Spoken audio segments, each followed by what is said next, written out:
This game was based off of an old creepypasta that was prevalent in like the early 2010s. I remember when I first heard about it, I was in a motel with my family and I was on my tablet looking through YouTube. And that's when I saw a suggested video talking about creepy moments in games. And I took a gander. I was scared shitless, but during that time, or during that video, sorry, I saw something talking about a game called The Theater. And that's what scared me the most for some reason. I've never even seen gameplay or footage of it until this week when I decided to play it.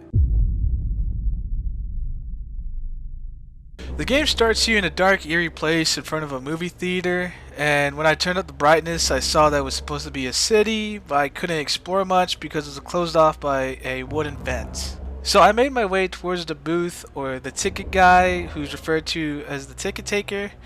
He takes your ticket and a shitty audio clip plays of him thanking you and you enter. As you enter the building, it gets darker, and when you finally reach a certain point, the sound of people applauding or cheering you on plays, and you spawn back in the same area in front of the movie theater. I kept entering the movie theater and got the same result each time, which made me more pissed off because all these years I was scared of nothing. But then as I was making my way towards the movie theater, a scuffed audio played, which was really loud. And then I returned to the same spawn point. But as I returned, the music changed. Suddenly there was no booth or ticket taker there. But as I got closer, it acted like he was still there, talking to me. The music was gone now, and it was just a noise that was constantly repeating and going on and on. It was just like a long drawn key. I went inside again, but as I entered, a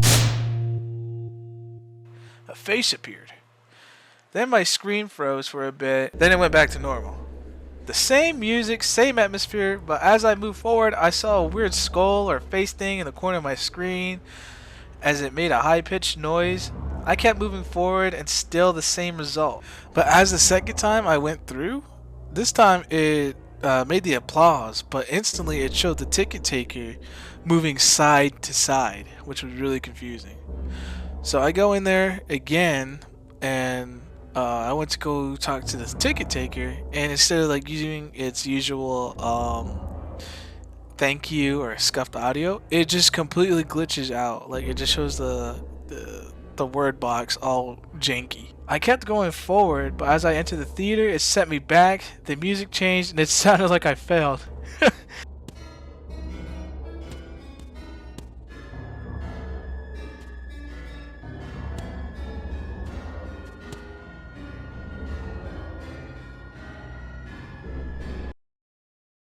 And just like that, the game crashed. Yeah, I mean, there was really not much to it. In hindsight, the game kind of blows.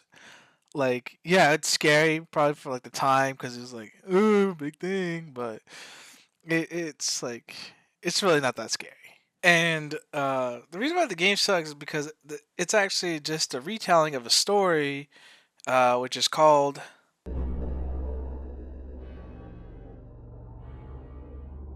So how the creepypasta goes is that some dude on Reddit, I think, is talking about his experience with a game called The Theater, which was released around the same time as Doom. And how the physical game's copy was like a blank cover that only had the sprite of the ticket taker, in which the narrator goes on to list details of what the ticket taker looks like, and in which he states, he is a poorly drawn, pixelated, bald Caucasian man with large red lips wearing a red vest over a white shirt and black pants. He then goes on to say some people have claimed that if you smash the disc, his expression changes to one that's pissed.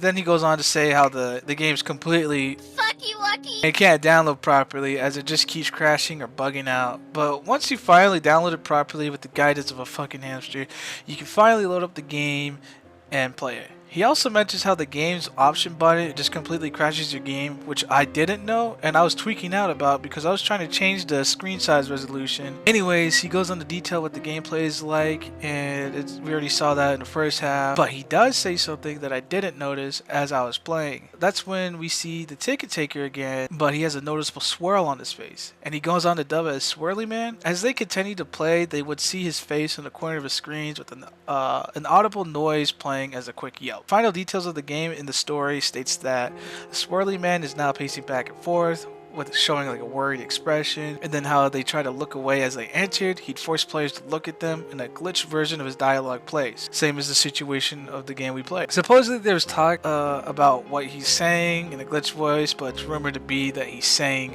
"Don't play other weapons." As they finish talking to the Swirly Man, the player respawns, and it's the same area, but when the player goes forward, the entrance is barricaded, and when they try to enter, the game crashes. That's basically it. I don't know what the hell this game was. I thought it was an interesting tidbit.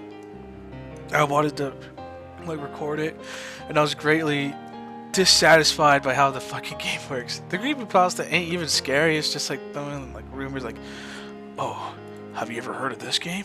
It's very fucking scary." It's not. It's kind of just fucking... Ugh. Anyways, though, I thought I'd do a little rant, talk about the game, because there was literally no fucking gameplay, but just the narration part. And I would talk about theories and speculations if there was more on it, but there's nothing else. I tried looking for it, and it's just some guy talking about how to download the game, as it was completely fucked. Because I tried finding the one Markiplier played, but the link to that is no longer working, and it's just all fucked. But I did find the guy who made that game, his channel, and it is zany as shit. What the fuck am I looking at? But yeah, that was basically it. I hope you guys enjoyed this really stupid video essay of a game that nobody really cares about, because I ran out of ideas to do a recording, and my friend It's Just Aiden keeps dipping out saying, "Oh, you didn't call, you should have called." When you set up a fucking date to play a game, I expect you to call me and hop on, not the other way around. The boss shouldn't be telling me, "Oh, you're supposed to call me." Man, go unsub to It's Just Aiden right fucking now. He don't deserve it.